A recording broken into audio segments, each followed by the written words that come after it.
Welcome, welcome, welcome to the Wild Yoga Tribe podcast. I'm your host, Lily Allen Duenas. Together, we'll talk about the world of yoga and we'll talk to people from around the world. Join us for authentic conversations about the global yoga ecosystem, and we'll cover yoga philosophies and methodologies along the way. Inhale, exhale. We're about to dive in.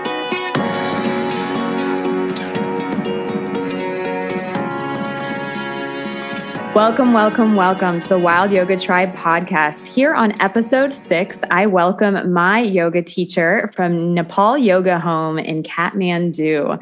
Prakash Acharya is the founder of Nepal Yoga Home and is a renowned yoga teacher with a master's degree in yogic science and human consciousness, and his current PhD that he's working on meditation. He's also a grand master and Reiki healer and has diplomas in yoga and naturopathy, acupressure, and is also the Yoga Alliance International Ambassador for Nepal. He has a deep and profound knowledge and insight into the field of yoga, and I am so lucky to have been one of his students in Kathmandu for my 200-hour yoga teacher training course. It was such an honor to be with him, and it's an honor to have him here on the show today. Thank you for being with me today, Prakash.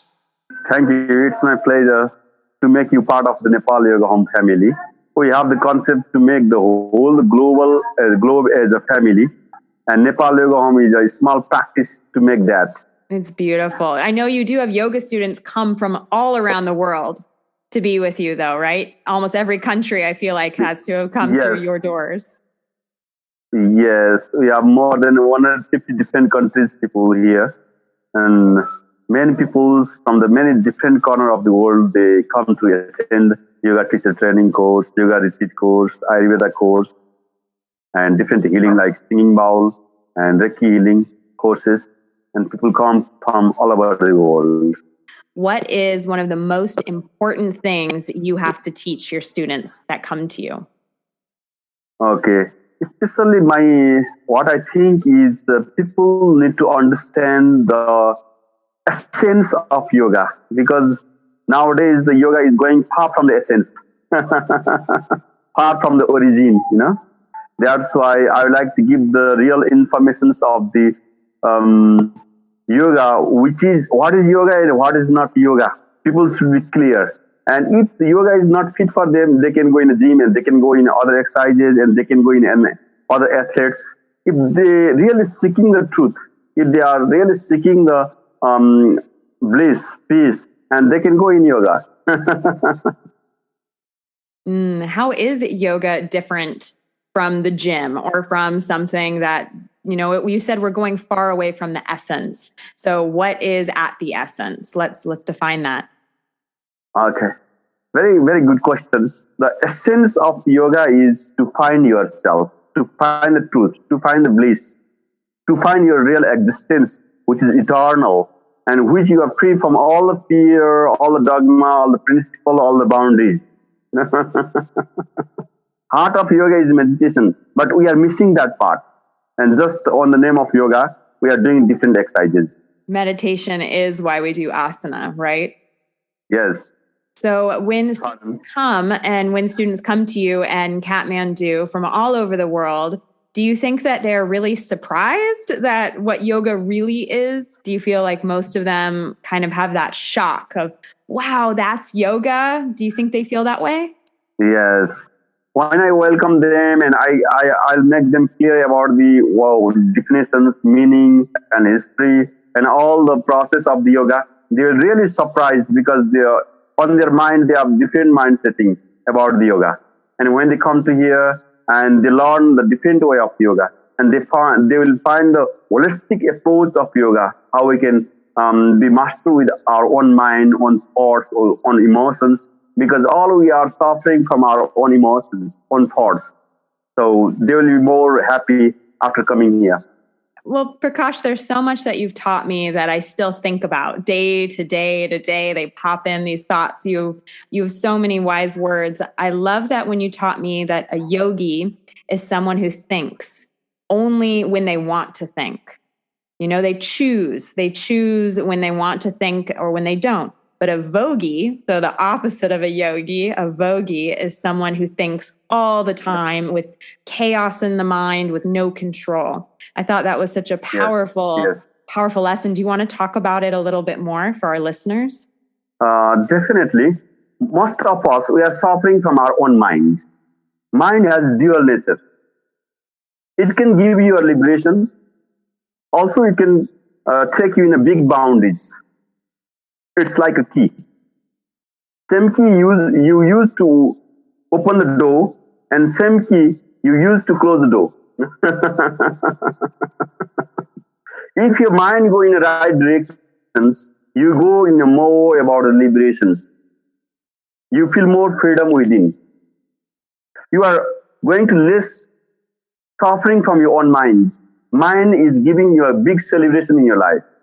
On the other hand, when your mind go out of your hand, and it makes you a big suffering to you.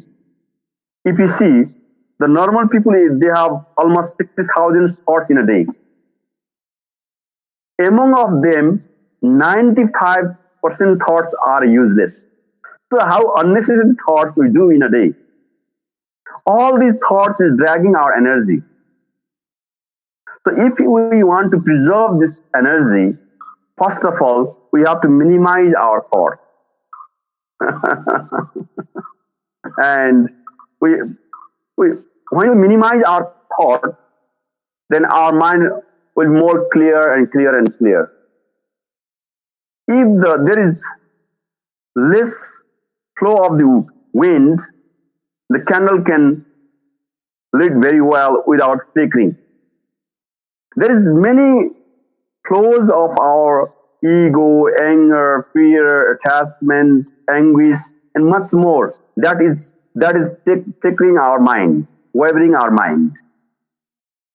When you stable your mind, whatsoever going around you, when you are still in your mind, a state comes, you will be free from the mind. Then you go on the next level.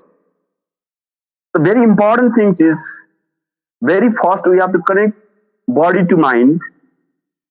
Then we have to connect our mind to feelings or emotions. Then feelings to our consciousness, consciousness to soul, soul to supreme soul, to the God. In the very beginning, we have to learn the art how we can connect our body and mind. That is a very big art to connect. Till we don't know how to connect the body and mind, we don't know yoga. Just we are doing some exercises. Your journey starts to integrate from your body and mind.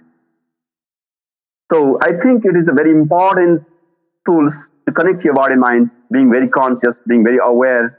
And there is many process that I talk in the classes, that I'm talking in my classes. So in a shortcut, I would like to say, yoga is the way to connect the lower soul to the supreme soul. To connect to the lower soul, first of all, we have to connect our body to mind. Then mind should connect with our feelings. Feelings should connect to our consciousness. Consciousness should connect with the soul. Soul should connect with the supreme soul. Then we could get a balance. All of that connection, it sounds like a step by step up a ladder. Does it follow that A to B to C? Does it follow that path, or is it more messy? Would you describe it? Actually, all we should learn from the beginning. The beginning is how we can integrate our body and mind.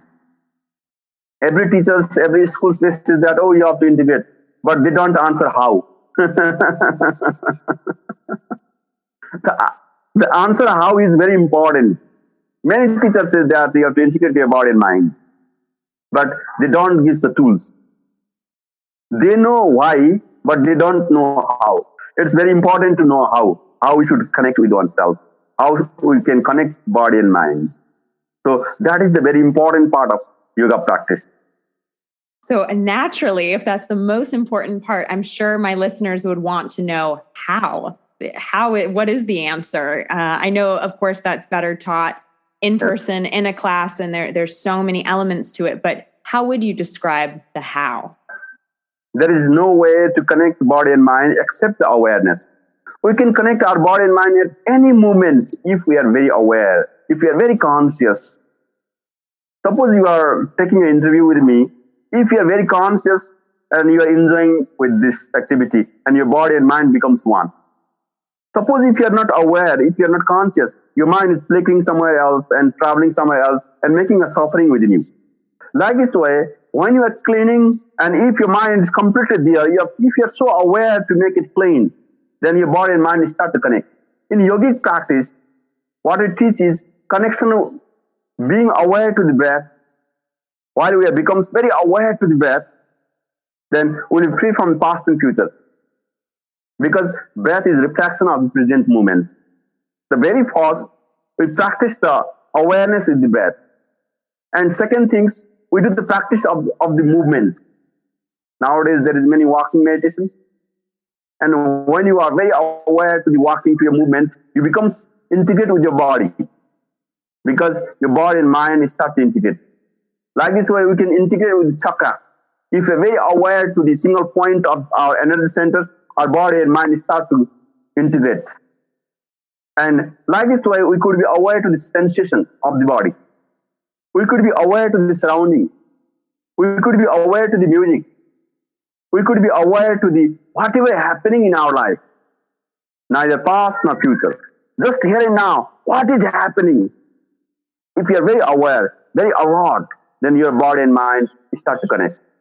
Yeah, the body and mind does connect when you just completely have that focus. I think what people forget, they think, oh, that's so hard, that sounds impossible, but they focus like that maybe every day when they're watching a really interesting movie. They're completely focused on exactly what's going on the screen.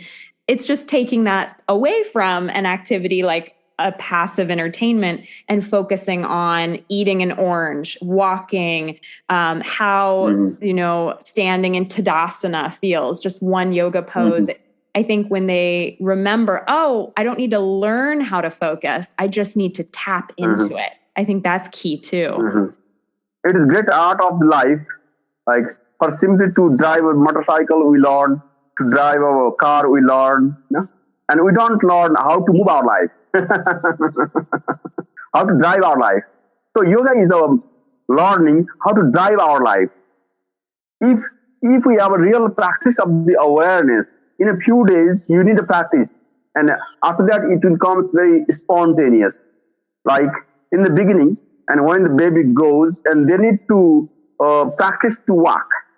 Even they cannot stand up because they don't have a well balance between 2 feet. Now it is so simple for you to walk. But you can ask a baby, though while struggling to standing, they are trying to balance in between the two legs. How challenging to balance in between two legs. When they get it, then it becomes so easy. Like that way, awareness in the beginning, it could be challenging. But when you are used to, when you have a good practice, then it becomes so easy because it becomes spontaneous. It becomes natural.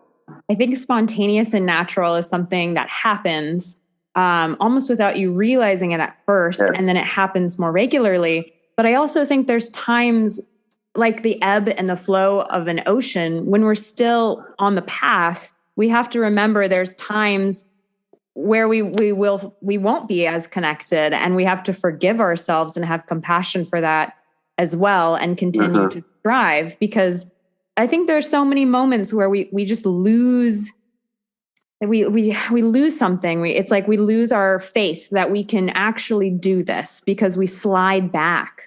Do you find that that happens a lot in your students, Prakash, that they talk to you about, oh, I felt so connected and now I feel less. What do I do? Or do you notice that?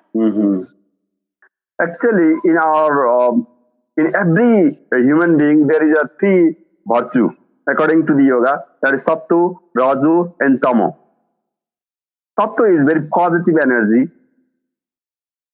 and Tamo is very negative energy, and Raju is in between. When we have a lot of the Tamo guna, and we cannot connect with oneself. On the time we have a lot of the impurities. We have the anger, fear, attrition, anger, anxiety, stress, jealous, envy, and much more. And when you slowly cleanse it, then it will be more easier to connect. Suppose if you have to go somewhere else, if you have to travel somewhere else, first of all, what you have to do? You have to prepare. You know, you have to prepare well. You have to have a good mentality. Like that way, you have to be very well prepared. Your goal is freedom or not. You know, because people want to earn money and they are seeking in the yoga, and that will not count. If you are really seeking the peace, you will find in yoga. There is no way. Yoga is the best place to find it. Suppose if you are seeking name, fame, popularity, money, or something else, yoga is not the place. But yoga gives you the way, yoga gives you a heart, and you have no enemy and no friends. You are equal for all living beings. It gives the way. Yeah, I love that, Prakash, how you said when we go on a trip, we have to prepare for the trip. We have to buy the tickets, do the research, plan our transportation, pack our suitcase. There's so much that goes into that. And people would not argue with you, of course. But when we say you have to prepare yourself for every single day, to be a good person, to be more in control of the thoughts and to be more at peace and mindful, they forget that there's some preparation needed. You need to set a sankalpa, you need to do meditation, pranayama, om chanting, like whatever part of this yogic tradition that calls to you and helps you the most. That's an act of preparation every day. Yes, because if you don't clean your car for a few days, what happens? A lot of dust. Life is why our human body and our feelings, our mind, if you don't clean every day, it may have a lot of dust. So we have to clean it. If we are lazy, if we don't clean it, and we'll be distracted. So yoga is a good washing machine. That's so true. And it's not just the washing of our muscles, bones, ligaments, fascia. It's not just the actual body cleansing and purification. It's also the prana and the chakras and like helping everything get more in alignment. Your mind, your intellect, your sanskara, everything. So would you like to tell Prakash, our listeners, a little bit about how you got started yourself on the path of yoga? Actually, I never think about to be a yoga master. I think how I can connect with myself. My goal was to find myself. My major way is soulful meditation. And soulful meditation is an amazing way. I learned more than 120 technique of meditations. And finally, I discovered soulful meditation. And after soulful meditation, it brought me a lot of changes in my life. I think that this is the best way to practice. And I'm teaching that kind of meditations and soulful yoga, soulful meditations in Yoga Home. And in the very beginning, I don't enter inside the yoga to achieve something. Just it was my joy. It was my pleasure. It was my playing, and I don't have to take from the yoga. So for me, yoga is like a part of my friend. You are asking why I enter into the yoga in the beginning. In the beginning, I have very bad back pain. And I've been to many places, many doctors, many hospitals. No doctor can cure me. And finally, I've been to yoga class, and it was very amazing. And then I really surprised the therapeutic benefit of yoga. And then after that, I thought that why not to try more? And then I tried deeper in different postures. And then also in my life, there is a lot of the mental challenging. I lost my father. In our Nepali culture, and when father is died, and then you have to burn him by yourself, by your own hand. It was a very big challenging for me. And with my father, I have a big attachment. I become so kind of depressed person, and which really helped me to seek my true self. And then my concept of the yoga has changed from the therapeutic approach into the spiritual approach. And then I've been to many, many yogis, many saints, and many temples, and many monasteries, and many more places. Still, it is not giving satisfaction.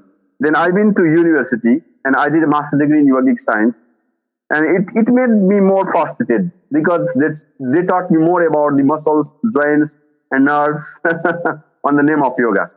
Then still I continue my sticking, and I've been to many cave, many jungles, many yogis and many saints, and read many books, and reading and sorting all these things, I becomes more frustrated. That big frustrations give me a big lessons.